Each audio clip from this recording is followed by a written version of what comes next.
Nobody's journey is seamless or smooth. We all stumble, we all have setbacks.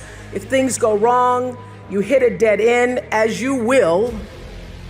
It's just life's way of saying, time to change course. So ask every failure. This is what I do. Every failure, every crisis, every difficult time, I say, what is this here to teach me? And as soon as you get the lesson, you get to move on. If you really get the lesson, you pass and you don't have to repeat the class. If you don't get the lesson, it shows up wearing another pair of pants or skirt to give you some remedial work. And what I found is that difficulties come when you don't pay attention to life's whisper, because life always whispers to you first. And if you ignore the whisper, sooner or later, you'll get a scream. Whatever you resist persists, but if you ask the right question, not why is this happening, but what is this here to teach me? What is this here to teach me? It puts you in the place and space to get the lesson you need. My friend Eckhart Tolle, who's written this wonderful book called A New Earth, it's all about letting the awareness of who you are stimulate everything that you do.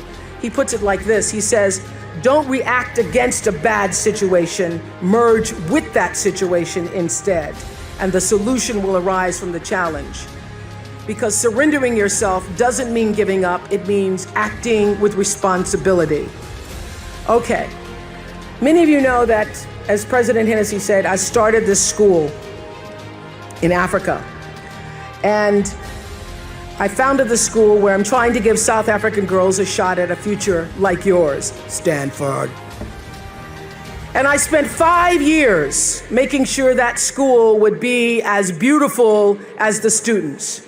I wanted every girl to feel her worth reflected in her surroundings. So I checked every blueprint, I picked every pillow, I was looking at the grout in between the bricks, I knew every thread count of the sheets, I chose every girl from the villages, from 9 provinces, and yet last fall I was faced with a crisis I'd never anticipated. I was told that one of the dorm matrons was suspected of sexual abuse. Well, that was, as you can imagine, devastating news. First I cried, actually I sobbed for about a half an hour, and then I said, let's get to it. That's all you get, is a half an hour. You need to focus on the now, what you need to do now. So I contacted a child trauma specialist, I put together a team of investigators, I made sure the girls had counseling and support, and Gail and I got on a plane and flew to South Africa. And the whole time I kept asking that question, what is this here to teach me? And as difficult as that experience has been, I got a lot of lessons. I understand now the mistakes I made because I had been paying attention to all of the wrong things. I built that school from the outside in, when what really mattered was the inside out. So it's a lesson that applies to all of our lives as a whole. What matters most is what's inside. What matters most is the sense of integrity, of quality, and beauty. I got that lesson. And what I know is that the girls came away with something too. They've emerged from this more resilient and knowing that their voices have power. For other people's children, what they were not able to do for their own boy. The lesson here is clear, and that is if you're hurting, you need to help somebody else ease their hurt. If you're in pain, help somebody else's pain. And when you're in a mess, you get yourself out of the mess, helping somebody out of theirs.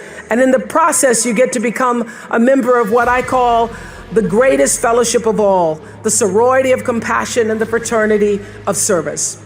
The Stanfords had suffered the worst thing any mom and dad can ever endure, yet they understood that helping others is the way we help ourselves. And this wisdom is increasingly supported by scientific and sociological research. It's no longer just woo-woo soft skills talk. There's actually a helper's high, a spiritual surge you gain from serving others. So if you want to feel good, you have to go out and do some good. But when you do good, I hope you strive for more than just the good feeling that service provides, because I know this for sure, that doing good actually makes you better. So whatever field you choose, if you operate from the paradigm of service, I know your life will have more value and you will be happy. I was always happy doing my talk show, but that happiness reached a depth of fulfillment, of joy that I really can't describe to you or measure when I stopped just being on TV and looking at TV as a job and decided to use television, to use it and not have it use me, to use it as a platform to serve my viewers. That alone changed the trajectory of my success. So I know this, that whether you're an actor, you offer your talent in the way that most inspires art. If you're an anatomist, you look at your gift as knowledge and service to healing. Having compassion for other people is at the top of that list. I would say commitment is at the top of that list. And also a spirit of constructive engagement. And by compassion, I don't just mean sympathy. It certainly isn't pity. It's being present, and it's also feeling with other beings. You know, during the years of the Oprah show, I interviewed over 37,000 people one-on-one. So whenever I'm telling my girls anything and they say, they start rolling their eyes, I go, I'm the only person you're gonna talk to is talk to 37,000 people. So if I were you, I would pay attention. But during all those years of talking to over 37,000 people one-on-one, I could feel what they were feeling so strongly. Sometimes it made me sick, literally. So I had to learn how to feel how others were feeling, feel with others, which is what it means to be compassionate, to feel with others without taking in all of their stuff. Being compassionate means I feel with you. It is one of the greatest qualities in the world to have if you're going to be majoring in what it takes to be a great human being. I feel with you. Means I not only am willing to walk in your shoes, it means my heart beats with yours.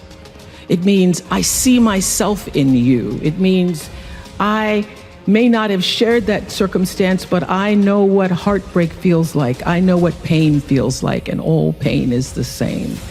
It means I can feel your will to want to do better and be better. And I feel and I am with you. In spite of everything that's happened to you, I feel your need to rise. I want to help you rise. I want to rise with you.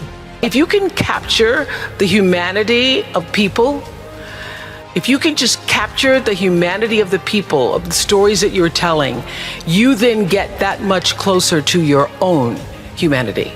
And you can confront your bias, and you can build your credibility and hone your instincts and compound your compassion. You can use your gifts, that's what you're really here to do, to illuminate the darkness in our world. So many people are worried about building a brand. I hear kids on social media talking about their brand. And I used to really resent the word when people would say to me, oh, you have this brand, because I never even thought about a brand. I just thought about day in and day out, making the best right choice for me. But now I embrace it because I recognize people see me as a brand. But for me, it's not a business. It is a question of what do you stand for? And I will say this, you're nothing if you're not the truth. So I've made a living, I've made a life, I've made a fortune, really. It's fantastic. All good from being true to myself. And that's if I could leave you with any message today, that is it. The biggest reward is not financial benefits, though it's really good. You can get a lot of great shoes. Nothing wrong with great shoes.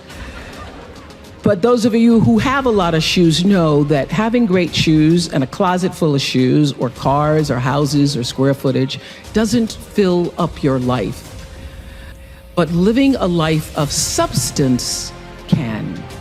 Substance through your service, your offering of your whole self. And the baseline for how do you live a life of substance is whatever is the truth for you. What do you stand for?